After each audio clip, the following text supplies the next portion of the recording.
I've had many friends over the years, but over time, I realized that my personality has always been immersed in risks, and it's inevitable that, with time, the bonds with people grow weaker.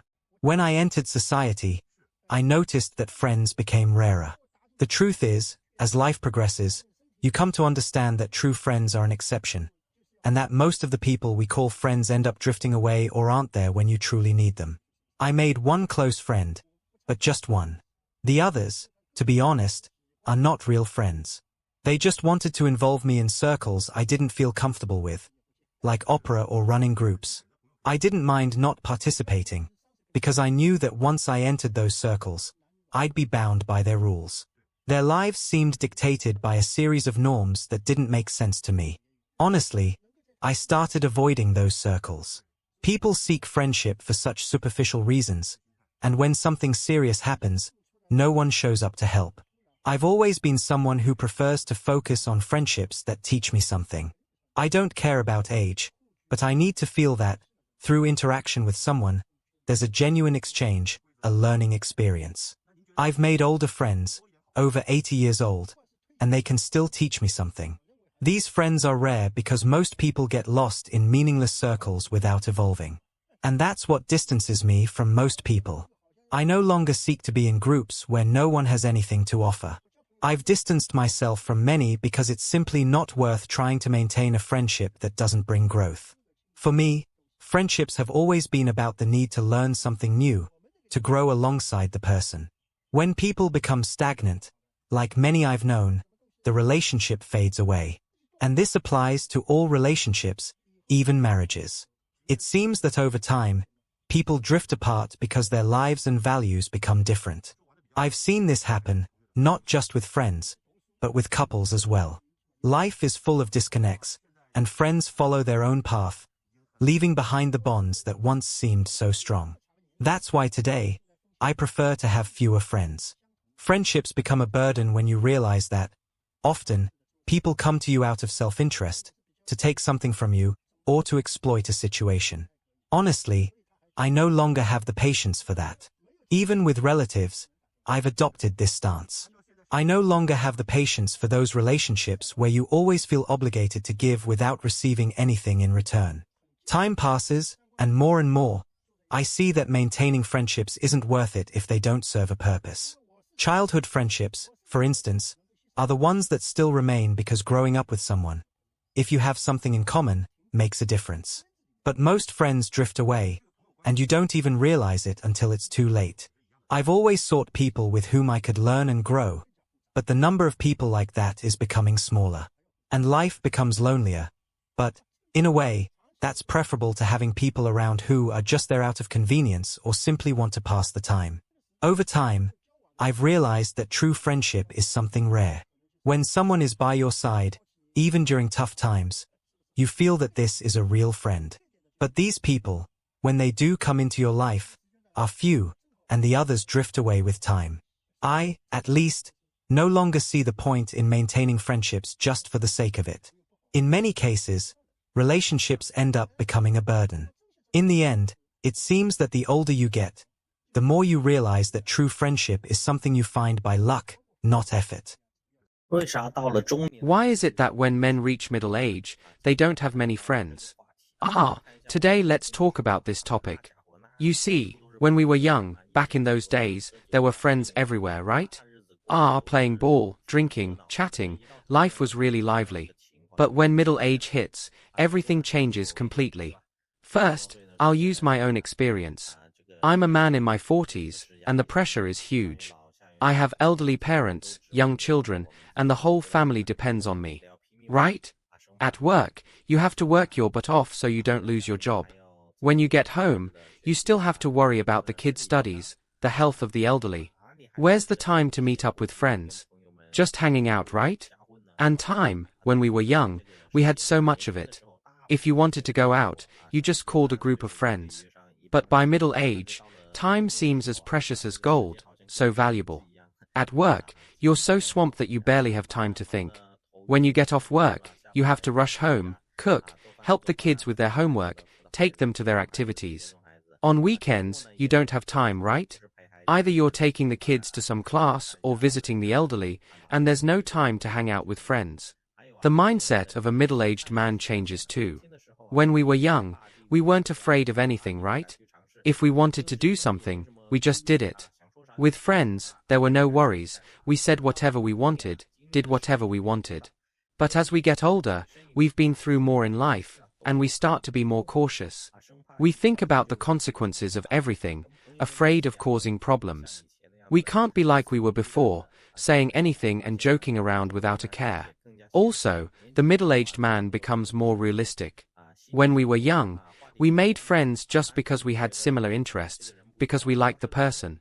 But by middle age, we start considering more practical things, like whether that person can help with work, if they have any impact on our family. If not, we won't bother spending time building that relationship. And the social circle gets smaller. When we were young, we were always out there, meeting new people, but by middle age, life is mostly fixed in a certain circle. Work colleagues, family members, basically those people. Moreover, as the years go by, some friends begin to drift away, because everyone has their own family, right? Some have moved away, some have less contact, and many follow different paths in life, not having much in common anymore. In the end, the middle-aged man is truly tired. When we were young, we had boundless energy, could stay up all night and not feel tired. But as we reach middle age, the body just can't keep up. If you stay up late one night, the next day you have no energy, no strength to go out with friends and party. So, when men hit middle age, they don't have as many friends. It's not that they don't want to make friends, it's just that reality doesn't allow it. But there's nothing wrong with that. They end up putting their time and energy into their family, trying to give everyone a better life, and that too is a responsibility. Don't you think? Now there are no true friends anymore. Where are the true friends? There are no friends, now young people. What happens to them? Well, they go very far. Because in today's society, human connections are becoming increasingly weaker. Why is this said? Two people from Shanghai are talking about the changes in friendships and relationships with classmates, and the conclusion is very accurate. They said that as we age, there are more issues at home, with the third generation, and things accumulate, and there is no time. There is no time even to eat properly. And you, do you have many friends now? No more friends? Before, we had many friends, but now everyone has a third generation, and things are going downhill. There are many reasons for this, and now we walk less. Also, society is more realistic, right? Sometimes, friends don't help at all. When you face difficulties, your friends can't help you. And you're of a certain age, I'm of a certain age. Who will help who? No one can help. So, what do you think a true friend is? What is a true friend? Now, there are no true friends anymore. Where are they? There are no friends. No true friends. You have to move on. Even brothers don't meet anymore. What's the point of social networks, right? There are many people there. Who has followers? It's not about that. But who has followers? Who has followers? I, for example, have followers. Who else has? And I'm already a certain age. How old am I? As for friends, who are the true friends now? Okay, now I just want to eat and that's it. But it doesn't work. I haven't eaten anything yet. Haha. And what about classmates? Do you still keep in touch with them? Ah, it's getting harder. Before, 10 or 20 years ago, classmates from school would still gather, but now it's rarer. No one organizes it anymore. Back then, someone would organize it and everyone would go out to eat. But now, if there are gatherings, they are in small groups, not like before. When it started, it was on a large scale. Now the gatherings are getting smaller and smaller. And people's personalities change depending on their family situations, which is why the group gets smaller. At least, if you organize it, you have to invite someone, whether it's a group of 4 or more. If you invite your wife, if you do that, the group gets bigger, maybe even up to 40 people. But who cares about that? It seems that people really don't care that much. The difference in life today is noticeable. 7 years ago, a large group gathered, but now it's much harder to find that kind of gathering, even though younger or older people continue with their lives. In reality, today's society is more impersonal.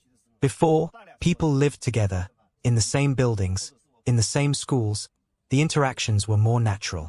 Today, in one building, if you have 10 children of the same age, they will probably be in 10 different schools. So who knows who? Before, neighbors, even in more distant neighborhoods, were always moving around, visiting each other and interacting. But now, not even people on the same floor talk to each other. Now, there's even something called atomic sociality, where everyone is an individual, isolated being. In your 30s, do you still make friends? When a man hits 30, it feels like the friends around him become fewer and fewer. The people you can go out drinking with also become fewer, and friends you can truly open up to, even rarer. Maybe we are living a different phase of life now. When we were young, 17, 18, or in our 20s, we were afraid of loneliness. Whenever we felt alone, heartbroken, or bored, we would call up a bunch of friends to drink and chat. We would talk about crude jokes or things that didn't matter. Now, it seems like friends are getting fewer. We used to be afraid of loneliness, but now we enjoy being alone. We used to like being with others, but now we prefer our own company. Loneliness is now the true reality of life. In our 30s, we've already reached a different phase in life. Do you still have friends around you? After that, I stopped pretending to have many friends, and I realized that there are no real friends in the world. Now, it's rare to find someone to go out drinking and chatting casually. In your 30s, conversations with friends your age are about money or business, unlike when we were teenagers and talked about trivial things. Now, in our 30s, everything has a purpose. And even the friends around you start to measure your value. If you have no value, no one will want to form a deeper connection. Sure, there are people to go out drinking with, but it's rare to find someone who genuinely wants a deeper friendship. It seems like conversations nowadays are always focused on self-interest. In your 30s, do you still have friends? I don't, there are very few. It seems like we enjoy being alone more and more, spending time in the car. Don't you feel the same way? I'll tell you, once a man hits 30, the friends around him become fewer and fewer.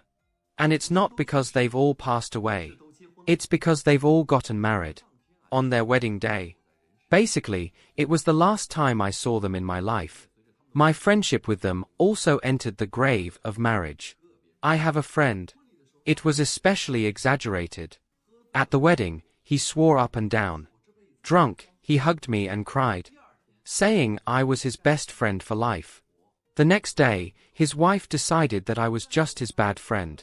Now, I'm just a virtual friend of his, only liking his posts on WeChat. I don't even dare to chat with him on WeChat.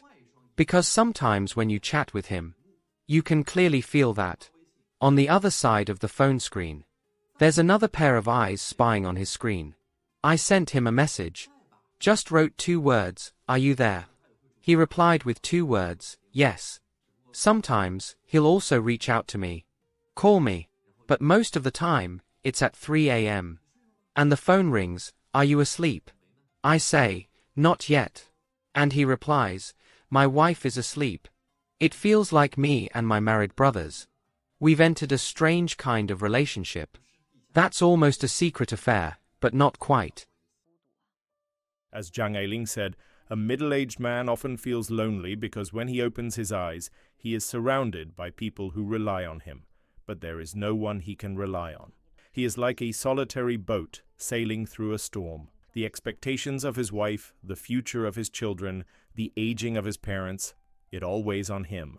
He wants to work more, but his body signals exhaustion. He wants to stop and rest, but responsibilities keep piling up. As Liang Shiqiu said, the fun of middle age lies in understanding life and oneself to a certain extent, so you can do what you can and enjoy the life you can. But often, this moment of understanding comes with a sense of powerlessness, like someone caught in the whirlpool of life, silently bearing it all in an empty corner. The loneliness of middle age is in many ways a reflection of life experience, maturity, and the beginning of self-awareness. It is the start of a journey towards self-discovery and improvement. Do you know who men talk to when they are tired, frustrated, or on the verge of collapse? They talk to their parents, but the parents feel guilty for not being able to help, and their concern only causes more pain. They talk to friends, but the friends give a pat on the back and say, "We're all the same." But that doesn't ease the inner pressure. And what about the wife? He tries, but knows she won't have the patience to listen. Even if she does listen, she won't understand. Instead of support, he might receive a storm of criticism. The worst is hearing, "Who told you not to be capable?" That cuts him deeply. So who can he turn to? Who can he trust? In the end, there is no one. He finds himself alone, relying only on his own strength. When he's tired, he rests. When he's exhausted, he goes to bed. When he's cold, he covers himself. When he's lost, he leans on the wall. When he's hungry, he works harder. And when he's sick, he depends on his own immunity. As long as he's alive, all the suffering a man endures must be swallowed as if nothing happened, and life goes on. That's why, when reaching middle age, many men become more silent and introspective. They feel lonely because, when they open their eyes every morning, they see people around them who depend on them, but no one they can depend on. His role in life is multifaceted.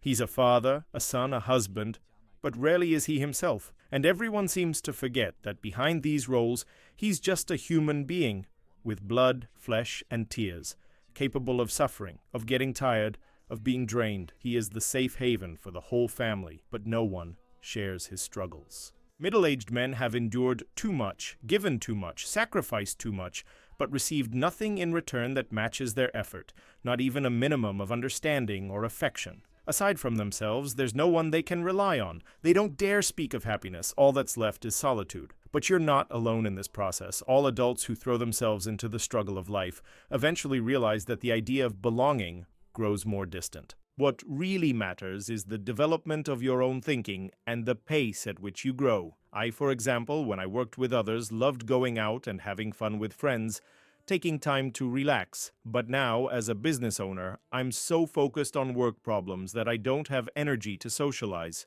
The people around me may try to help, but their limitations force me to keep changing social circles, looking for people I can communicate with more deeply. In moments of crisis, you realize that no matter how much you search for someone to talk to, no one truly understands what you're going through. The result? A drink alone, reflecting on life. Many people, influenced by traditional norms, see loneliness as a sign of failure. They try everything to avoid appearing lonely. They have friends to ease the feeling of emptiness or keep checking social media to stay connected with the world. But loneliness is never the enemy. The real problem arises when you force relationships that don't work or adapt to environments where you don't feel comfortable. This destroys your true essence. Loneliness, in fact, is a sign of freedom. To find yourself, you must accept loneliness. Most great achievements come from unique thinking, unique behavior. People who follow the majority will never achieve something truly great. Loneliness is necessary for success. Once you understand this, you begin to accept loneliness naturally. Loneliness is a personal choice, not a condemnation. It's not about being with others, but about finding your own purpose. When you accept loneliness, you find true freedom. This is not a sign of weakness, but of strength.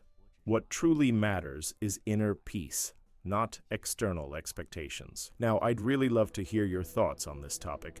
We know that loneliness isn't an issue exclusive to Chinese men, but a global dilemma. How do you deal with loneliness? Do you see it as an opportunity for self-discovery or something to avoid at all costs? If you liked the video, don't forget to leave a like and subscribe to the channel for more videos like this. See you in the next video.